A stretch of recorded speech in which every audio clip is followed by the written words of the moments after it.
No. End of conversation. This is the Harry Loomis Show. Okay, we'll have a conversation. If you can't tell by the consistency or inconsistency of this YouTube channel, I really haven't talked much about NASCAR in the past year and a half, and I really have not felt the need to talk about NASCAR on my YouTube channel unless something comes up or I feel passionately enough about a topic to warrant making a video. We have one here. So last week, during the IndyCar race, the races rained out, ran Monday at Nashville. Scott Dixon, I forget how the conversation started, but he kind of took a dig at NASCAR, saying that the races were too long. You could take a nap during the races, everything like that, which is not uncommon. Drivers take digs at other series of motorsports all the time. It's nothing new, and it's nothing to take too seriously because as great as Scott Dixon is in IndyCar, he's never been a NASCAR driver. He was at the race this past weekend.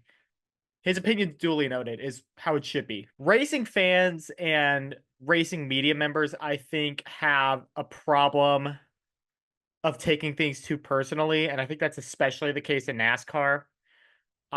Regardless of what the topic is, whether it's about your favorite driver or about something NASCAR does right or wrong, it seems like every media member needs to step in and defend the sport, take a side, regardless of how it looks or how serious or unserious this is. Let's be honest, Scott Dixon taking a shot at NASCAR is very unserious in the grand scheme of things. But naturally, this led to a conversation. Kyle Larson agreed with Scott Dixon, saying that the races were too long. He comes from dirt racing.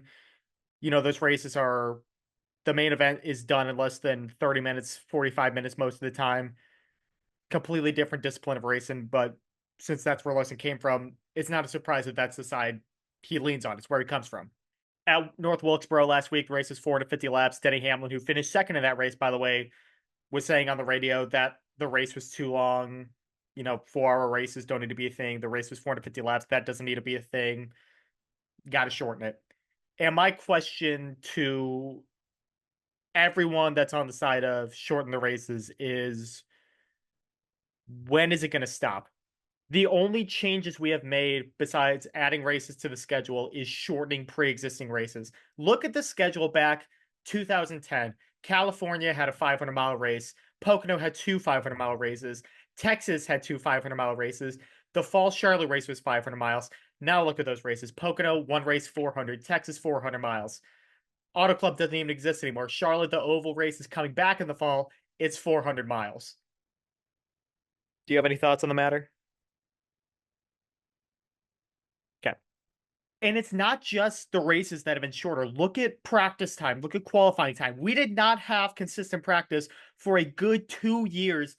1 year because of COVID. 2021, I don't know. They just didn't feel like they needed it. They decided to have a metric system instead of practice and qualifying. You can't tell me that those races were better. You can't tell me less track time is beneficial to the teams, beneficial to the fans who are coming to a race for the first time. Jeff Gluck, this past weekend at the Brickyard 400, posted a video giving his thoughts on the situation. And I think the world of Jeff Gluck. I've interacted with Jeff Gluck. He came on a podcast that me and my friend Caleb Vessel did back in 2023 at Kansas Speedway during a race morning. Did not have to take time out of his day. He did, and I've always appreciated him. I really disagree with what he said on this topic.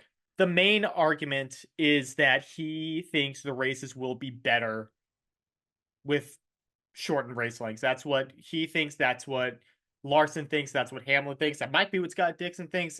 Out of the four, I care about his opinion the least. And I just don't believe that there's any merit to that belief.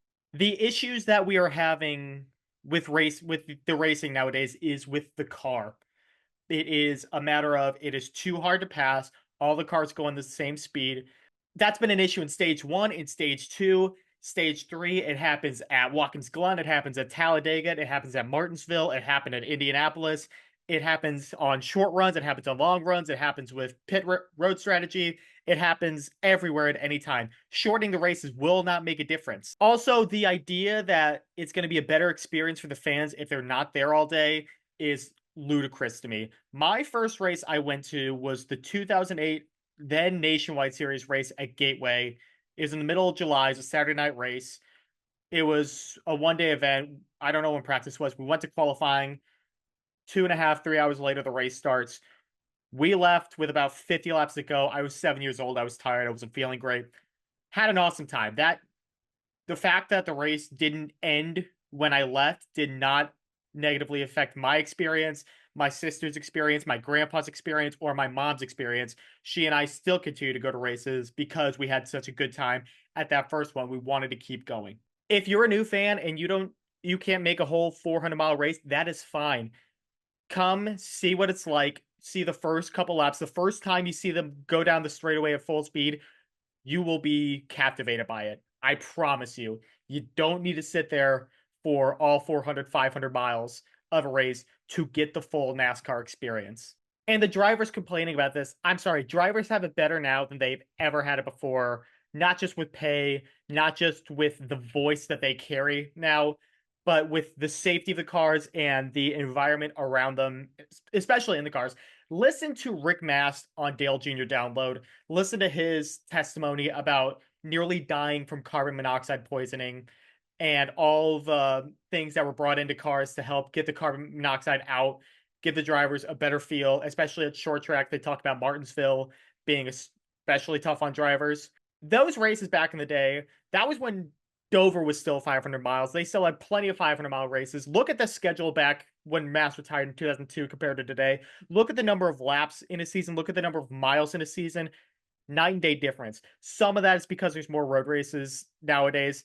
A lot of it is because we've continued to cut the schedule time and time again. We've cut mileage on races, and it hasn't made those tracks better. You don't complain about a track being too long typically if the racing's good. If the 600 wasn't a crown jewel, but the racing was still as good as it's been at Charlotte, no one is calling for that race to be shorter. If you want to cut race time, that is fine. I have no problem with that. And there was one obvious way that no one seems to want to talk about. Get rid of the stage cautions. From NASCAR Man, one of the best YouTube channels, one of the best Twitter accounts to follow. Larson crashed at 2:58. After 14 minutes, we had one lap before the stage break. Stage 2 went back to green at 3:26. One lap of green flag racing in 28 minutes. Then later on, Daniel Dye crashed at 4:01. The caution led into the stage break. Stage 3 went back to green at 4:22. Under caution for 21 minutes. Right there, 49 minutes, one green flag lap. This is not a race length issue. This is a caution issue. This is a race management issue. Fix that, get it right, then talk about cutting race length. You cannot convince me that less time on track is better for anybody. It doesn't make the fan experience better, no matter how badly you want to believe it. It doesn't help development. What driver right now, besides Corey Heim, is benefiting with less track time now than ever before?